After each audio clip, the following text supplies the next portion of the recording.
عیسیٰ سنتے رہتے ہیں آپ کے اوپر. حضرت یحییٰ زکریا علیہ السلام کے بیٹے تھے اور خوف خدا سے انہیں شادی بھی نہیں کی. ساری عمر اللہ کے خوف سے روتے رہے. اس قدر روتے تھے کہ آنکھوں میں ڈٹے پڑ گئے تھے, اندر سے داریں نظر آنے لگ گئی تھی. اور یہ اس وجہ سے روتے تھے کہ اللہ کی بارگاہ میں کیا جواب کیا بولے کے دو. جب وہ منہ مارے, وہ نورانی شکل والے ہیں, نورانی آواز والے ہیں, نورانی کردار والے ہیں. ان کا کردار صرف ایک عمر بھی نہیں بیان کرتا بلکہ اللہ خود بیان کر رہا ہے قرآن کے اندر. اللہ فرماتے ہیں سیدنا اللہ سورہ و نبی امین الصالحین. حضرت یحییٰ علیہ السلام فرمایا رسول تھے اور تو سے بچنے والے سید تھے, یہ سردار تھے. وہ نبی امین الصالحین, وہ نبی بھی تھے اور صالحین میں سے تھے. تو حضرت یحییٰ علیہ السلام سے دوسرے آسمان پہ ملاقات, تیسرے آسمان پہ حضور تشریف لے گئے. سبحان اللہ. حضرت یوسف علیہ السلام سے ملاقات, بڑے حسین و جمیل حضرت یوسف علیہ السلام نے جو دیکھے تو دیکھتا ہی رہ جائے. لیکن فرمایا حضرت عربی کھڑی فرماتی ہے, حضرت یوسف ہو, حضرت موسیٰ ہو, فرمایا یہ جتنے انبیاء ہیں ان تمام کا حسن اکٹھا کر دیا جائے تو چہرہ مصطفیٰ کے حسن کی چمک بڑھتی ہے. فرمایا اپنی زندگی میں اور بچی خلقت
آگے چلے اور ایک اور پیغمبر حضرت ادریس علیہ السلام سے ملاقات, ان کا ذکر ہو چکا.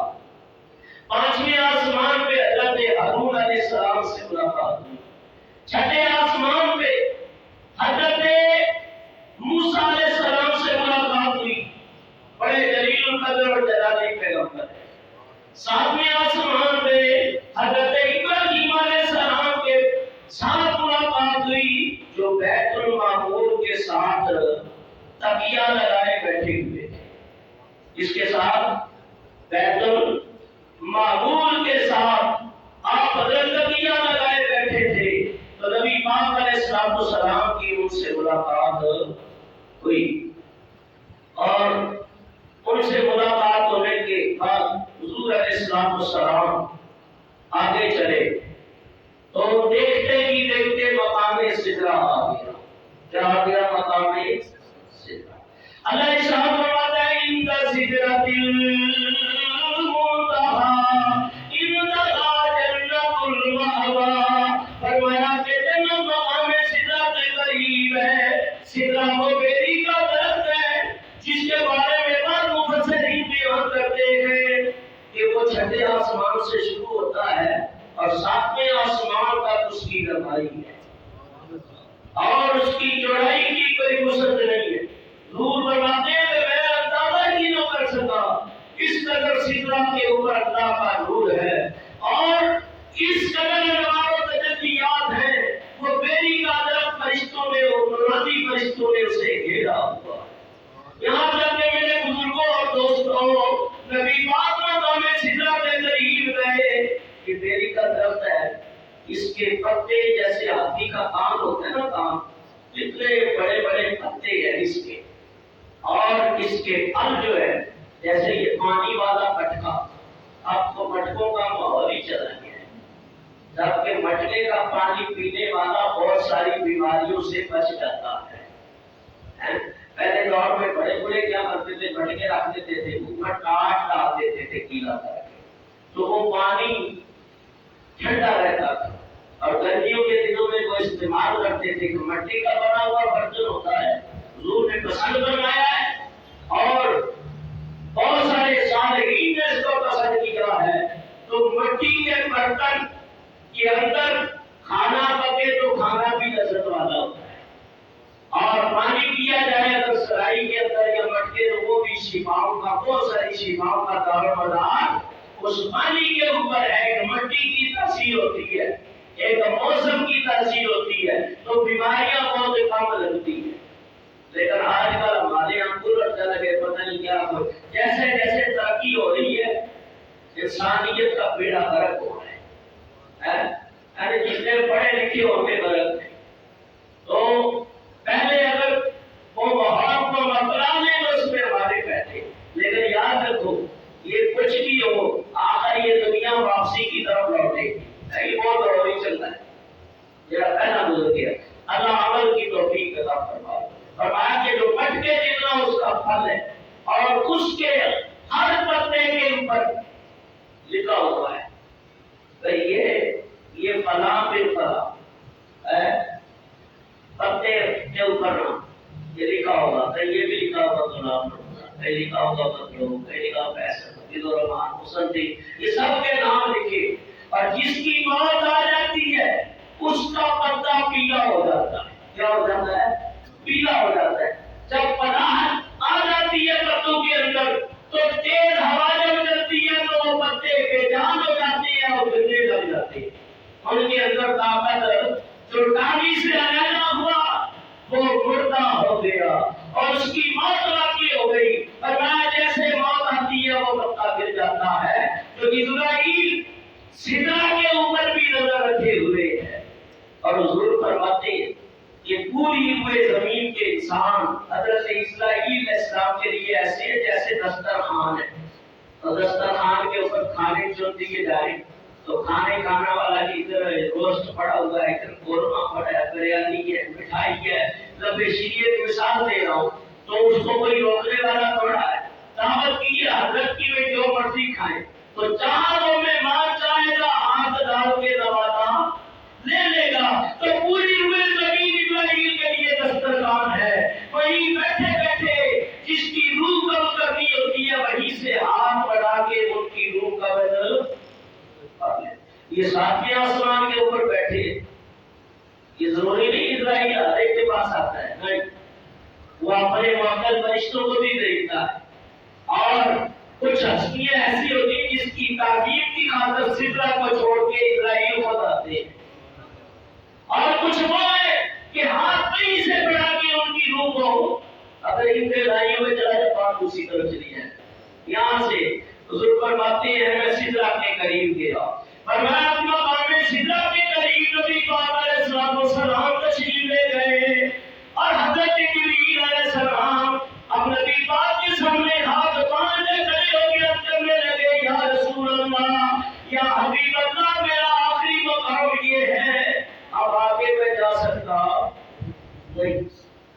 لو تدعوت انبلتن لاحترقت بالنور، یا رسول اللہ صلی اللہ علیہ وسلم، اگر چونٹی کے برابر بھی، سنو یہ نقطے، آگے بڑھا تو اللہ کے اتنی نورانی جلوے ہیں، تجلیات نورانی ہیں کہ میرے اندر وہ طاقت نہیں ہے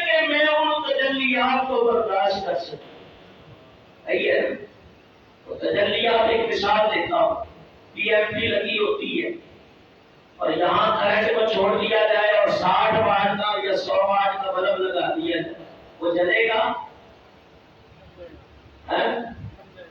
ہاں، وہ فیوز ہو جائے گا، کیونکہ اس کے اندر اتنی پاور ہی نہیں ہے، بجلی بہت زیادہ ہے، اس کے اندر اتنی طاقت نہیں ہے اس کو برداشت۔ 500 واٹ کا بھی 1000 واٹ کا بھی ختم بس ہو جائے گا۔ تو میرا جس کی جتنی برداشت ہوتی ہے وہ اتنی برداشت کرتا ہے، اور اللہ فرماتا ہے کہ میں کسی کے اوپر اتنا بوجھ نہیں ڈالتا کہ وہ برداشت نہ کر سکے، ہم اتنا ہی ڈالتے ہیں انسان کی جتنی طاقت ہوتی ہے۔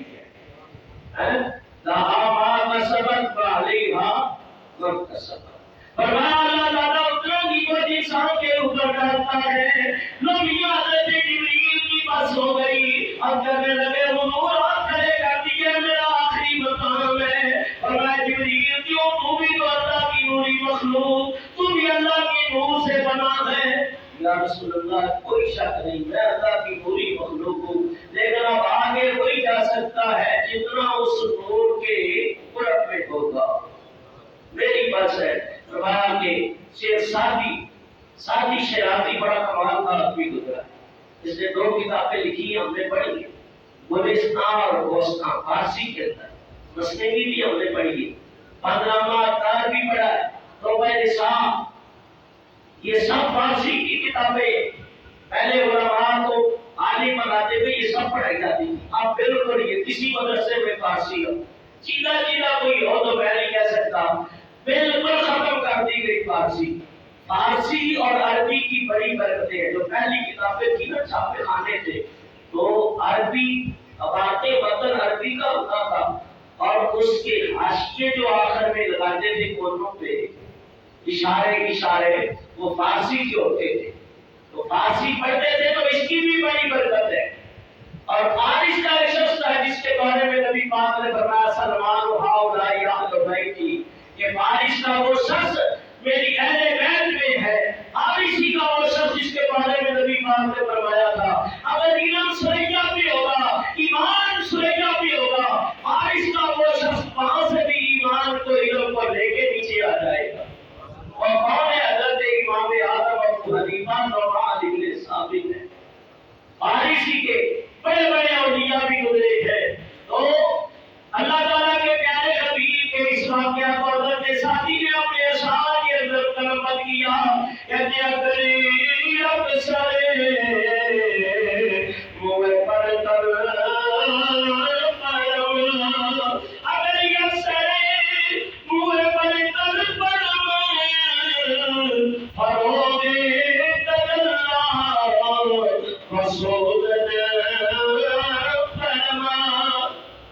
رسول یا رسول اللہ صلی اللہ علیہ وسلم اگر سر کے بال کے برابر بھی آگے چلا جاؤں سر کے رات ہو جاؤں گا۔ چلو اس کا ترجمہ پنجابی میں کر لیں تاکہ آپ کو اور بھی سمجھ آ جائے۔ فرمایا محمد دے قدماج سر نو جھکا کے، محمد دے قدماج سر نو جھکا کے، عرض کی جبریل سدرات جاگے، میں اکیلے ایک پیر جا سکتا آقا، میرا آخری مقام آ گیا ہے، میں اکیلے ایک پیر جا سکتا آقا، میرا آخری مقام آ گیا ہے۔ میرے آقا نے فرمایا کیجیے آقا حکم کرنا، فرمایا کچھ تمہیں وقت یاد ہے، وہ تاریخ کی طرف نظر کرو۔ یا رسول اللہ کون سی بات؟ فرمایا کہ جب میرے جدے امجد آگ میں ڈالے جا رہے تھے حضرت ابراہیم علیہ السلام، تو آپ نے یہ کہا تھا اللہ کے خلیل کوئی حاجت ہے، کوئی تمنا ہے، آج تو ہے تو مجھے بتائے، میں وہاں جا سکتا ہوں جہاں کوئی نہیں جا سکتا۔ عرض کیا ہاں میں نے یہ کہا اور سر بھی جھکا دیا مطلب سے۔ میں جبریل سن، آج ہم وہاں جا رہے ہیں جہاں تو بھی نہیں جا سکتا۔ وہاں جا رہے ہیں جہاں کوئی بھی نہیں جا سکتا. تو تیری کوئی خواہش ہے, سنو, تیری کوئی تمنا ہے, آرزو ہے, ہمیں بتا, میں اللہ کی بارگاہ میں تیری کو عرضی پیش کر دوں گا. رسول ہے, ایک تمنا ہے. ہم جیسے نکموں کو جبریل نے کتنی مدد کی ہے. یا رسول اللہ, میری تمنا یہ ہے کہ آپ رب سے اجازت لے کہ جب آپ کی امت پر سرات سے گزرے تو مجھے اجازت مل جائے اللہ کی طرف سے کہ میں اپنے پر بچھا دوں گا تاکہ آپ کی امت میں پھر پروں پہ پاؤں رکھ کے آسانی کے ساتھ گزر جاؤ. حضور کی امت کی کتنی شان ہے, کتنا مقام ہے. جبریل جیسے نبی پاک کی وجہ سے حضور کی امت کے لیے اپنے آپ کو اتنا جھکا رہے ہیں اور اتنی ہستی اور انتظاری کر رہے ہیں. اور ہم امتیوں کا حال دیکھو. آدھا فرماتے ہیں کہ رضا کل سے اب فجد کرتے گزریے, رضا کل سے اب فرما کے جبریل کے پر بٹھے ہو, مصطفیٰ سر سجدے پہ ڈال کے دعا کر رہے ہو, رب سلم امتی, رب سلم امتی, یا اللہ میری امت کو سلامتی کے ساتھ بلا دے. کسی نے عرض کیا پیارے مصطفیٰ کریم, اللہ کے محبوب, کل قیامت کا دن ہوگا, نفسا نفسی کا عالم ہوگا, ہم آپ کو کہاں تلاش کرے. میرے مصطفیٰ فرمانے لگے, اور سوال کرنے والے شاید سن, میں 3 مقام پہ ملوں گا, 3 نشانیاں ہیں میری. یا سنا کام ملے, فرمایا یا تو میں پل سے رات میں ملوں گا, سر سجدے میں ڈال کے دعا کر رہا ہوں گا رو کے, یا اللہ رب سلم امتی, رب سلم امتی, یا اللہ میری امت کو سلامتی کے ساتھ گزار دے. یہ جہنم کے اوپر پر سڑا جو تلوار سے 1.5 بار سے زیادہ بریک, جیسے لوہے کے کنڈے دونوں طرف بچھا دیے جاتے ہیں, وہ اس طرح لگے ہوں گے. جو مجرم ہوگا, جس کو عذاب بنا ہوگا, وہ لوہے کے کنڈے جو ہے اسے خود ہی پکڑ لے, پکڑ کے پیچھے کھینچیں گے اور جہنم میں اسے پھینک دیں گے. اور اللہ بچائے اس آزمائش سے کہ 500 سال کی راہ ہے اور بعض گزرنے والے ایسے تیزی سے گزر جائیں گے کہ جیسے بجلی کڑکی ہے اور پتہ ہی چلا گزر گئے. بعض تیز ہوا کی طرح, بعض گولی کی طرح جیسے گولی مارتے تیزی کے ساتھ اپنے ہدف پہ پہنچتی ہے, بعض اس طرح پہنچیں گے پرسرات کو پلک جھپکنے میں پار ہو جائیں گے. بعض وہ ہے حضور فرماتے ہیں جو قربانیاں اللہ کے لیے پیش کرتی قبروں سے اٹھیں گے تو وہ براق بن کے ان کی قبروں پہ کھڑے ہو کے انہیں میدان حشر میں دے رہے ہیں. اور بعض مقام میں حضور نے فرمایا ہے کہ وہ براق انہیں پرسرات سے بھی پار کرا دے. بعض جیسے بندہ دوڑتا ہے, اس طرح دوڑتے دوڑتے پار کرے گے. اور بعض ایسے ہوں گے جیسے موٹے پیٹ والا جسم کھڑا ہو تو اس کا بھاگنا بھی بڑا مشکل ہوتا ہے. کہ پولیس والوں سے پوچھو, جس کو پاس کرنا ہوتا ہے ٹرین کے اندر, تو جو دھڑکی صحیح لگاتا ہے اور صحیح چلتا ہے تو وہ پاس ہو جاتا ہے. تو یہاں اگر نیک عمل کرو گے تو دھڑکی بھی اچھی لگے گی وہاں, تو اللہ تعالیٰ جلدی پار کرا دے گا. اور بعض ایسے ہوں گے جو نسبت والے ہیں, انہیں مرشد پکڑ کے پار کرائے گا.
یہ حضور علیہ السلام نے ہاتھ پکڑا حضرت جبریل کا، بات چلو یار یہ کیسی دوستی ہے، کیسی جاتی ہے، میرا اچھا دوست بھی ہے، بھائی بھی لاتا رہا، میرے پاس بیٹھتا رہا، یار اس طرح کی باتیں ہیں، دوستی اس طرح کی باتیں، مکے میں ساتھ، مدینے میں ساتھ، فرمایا کہ وہاں بیت الحم میں ساتھ، طور پہ ساتھ، مدین میں ساتھ، مسجد اقصی میں پہلے دوسرے، ساتوں آسمانوں کے ساتھ آواز ہوئے، آقا میرا مقام بھی یاد ہے، میں چاہتے ایک قدم سے چکا۔ بعض مفسرین بیان کرتے ہیں کتابوں کے اندر یہ ساری چیزیں ذمہ داری سے بات کر رہا ہوں، حضور نے فرمایا ہاتھ پکڑ کے نا جبریل کا، جبریل چلے ایک قدم کر ڈالا تو ایک قدم اٹھایا، سبحان اللہ، فرمایا میرا جسی راز محبت نہیں ہر ایک دی سمجھ وچ آن والا، سدیا طالب تے اُتے مطلوب گیا تے جانے جان والا یا جان والا۔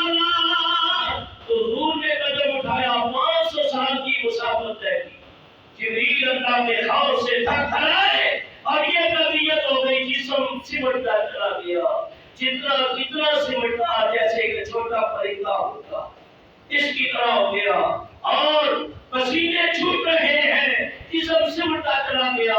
نبی پاک نے نظر کی، جبریل کیا بات ہے، کچھ بول نہیں رہے، تھر تھرا رہے ہیں، میرے آقا نے وہیں سے ہاتھ چھوڑا، جب چھوڑا تو وہ مقام سدرہ پہ کھڑے، یہ سفر یوں طے کیے ہے، اس کو عقل پہ نہ رکھو، معراج کو سوچوں کے مطابق نہ لو، اس کو ایسے لو جو ایک عاشق لیتا ہے۔ نبی پاک فرماتے ہیں پھر میں آگے بڑھا، ایک اور سوال جو ٹائم بھی پورا ہو گیا، امجد بھائی ہمارے رات کہہ رہے تھے بھی آپ نے تقریر چھوڑ دی ہے، 1 گھنٹہ سوا گھنٹہ رات کی ہے، نمازی ناراض ہو رہے ہیں، ناراض تو مجھے ہونا چاہیے آپ لوگوں سے، تمہاری ناراضگی کا کوئی نہیں ہے، مجھے ناراض تم لوگوں سے ہونا چاہیے کہ نماز کو غلطی سے نہیں پڑھتے، اور پھر جمعے کے دن ہی آتے ہو، محفلوں میں بہت کم آتے، تو بھائی میں تو تب خوش ہوگا کہ جب آپ پورا حضور کی سیرت میں ڈھل جاؤ، کیونکہ میں آپ کا خیر خواہ ہوں، میں یہی چاہتا ہوں حضور کا ہر عاشق حضور کی ہو بہت صورت ہو جائے، نبی پاک کے طریقے پہ ہو جائے، وقت کا تقاضا ہوتا ہے، حکمتیں نہیں ہے۔ دیکھو محفل جلدی ختم کر دینی چاہیے، بہت سارے بزرگ نمازی بھی ہوتے ہیں، کتنے منٹ رہتے ہیں؟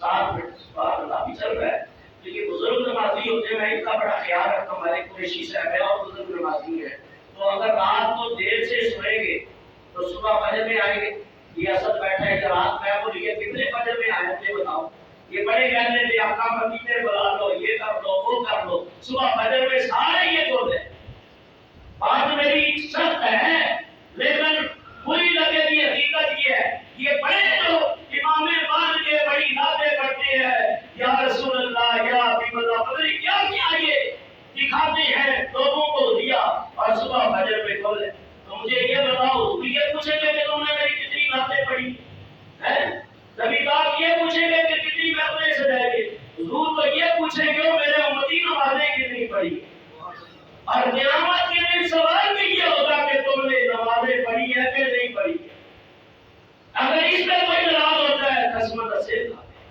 مجھے اس کی ناراضگی کی کوئی پرواہ نہیں، مجھے اس کی پرواہ ہے کہ اللہ رسول ناراض نہ ہو، حضور ناراض نہ ہو۔ نبی پاک فرماتے ہیں ایک شخص نے پوچھا یا رسول اللہ قیامت کب آئے گی، آپ نے فرمایا تو نے تیار کیا کر رکھا ہے، صحابی رسول ہے، یا رسول اللہ اور کچھ نہیں، کر کے بہت کچھ تھا ان کے نام پہ، یا رسول اللہ کچھ نہیں ہے، آپ نے فرمایا اگر میرے ساتھ رہنا چاہتے ہو تو کثرت سے نمازیں پڑھو، کل قیامت کا دن میرا سر فخر سے بلند ہو جائے کہ میرے امتی بڑی نمازوں والے بڑے سجدے والے، تو میں یہ بات اس لیے کر رہا ہوں کہ آیا کرو، محفلوں میں بھی آؤ، نماز پابندی کرو، حضور کی سنتوں پہ عمل کرو، کل قیامت کے دن نبی پاک کے سامنے جائے تو شرمندگی سے سر نہ جھکانا پڑے، بلکہ سر اٹھا کے سلام عرض کرے، السلام علیکم یا رسول اللہ کا ہم بھی آپ کے امتی ہیں اور میرا ایمان عقیدہ ہے کہ حضور نگاہ نبوت ضرور کریں گے. تو میاں ان چیزوں پہ غور کیا کرو. یہ نعت خوانی جو 2 بجے تک کرتے رہتے چھوڑ دو ان چیزوں کو. میں نعت کے خلاف نہیں ہوں. میں تو اب جانے کو کر دیا بیتوں کے اندر. نماز کی تقریب میں جاتا ہوں, تقریر کر کے آ جاتا ہوں. 2 بجے 3 بجے مجھے یہ بتاؤں منطقے میں کوئی بیمار بھی ہے, کوئی دل کا مریض بھی ہے, کوئی شوگر کا مریض ہے, اس طرح کے مریض ہے کہ ہمیں اسپیکر میں ابھی اتنی دیر باتیں کریں. منع کیا گیا ہے. حضور فرماتے ہیں عشاء پڑھ کے سجدوں کا فجر میں آ جاؤ. میں اس لیے کہتا ہوں کہ اللہ نے تہجد کی توفیق دی ہے پڑھتے. میں کوئی دکھانے کے لیے نکلا ہے, مجھے بڑا دکھ ہے کہ صبح میں نہیں ہو سکا, صرف فجر کی نماز میں آیا ہوں. تو رات کا اٹھنا جو ہے بڑی برکت لاتا ہے. تو یاد رکھو نمازیں پڑھو, پابندی کرو, ورنہ توفیق دے تہجد گزاری کرو. کیوں؟ تہجد پڑھنا نبی پاک کی سنت ہے, حضور پہ فرض تھا, ہمارے لیے سنت ہے. تو یہ چیزوں کا خیال رکھا کرو. اللہ عمل کی توفیق عطا فرمائے. نبی پاک فرماتے ہیں ہو گیا. حضور فرماتے ہیں کہ ایک اور سواری لائی گئی, سبز رنگ کا تخت تھا. سبز رنگ کا تخت اسے کہتے ہیں رب. رب کیا کہتے ہیں؟ رب. رب. نبی پاک علیہ السلام رب کے اوپر سوار ہوئے. حضرت رب آپ کو لے کے آگے چلنے لگا. یہ نورانی تخت, روحانی تخت, حضور اس کے اوپر جلوہ فرما ہو گئے. ایک مقام آیا, یہ تخت بھی جواب دے دیا, وہ بھی رک گیا. اب حضور علیہ السلام تلے تنہا آگے بڑھتے چلے. فرمایا جبریل رکے, براق تھکے, رب رب بھی آگے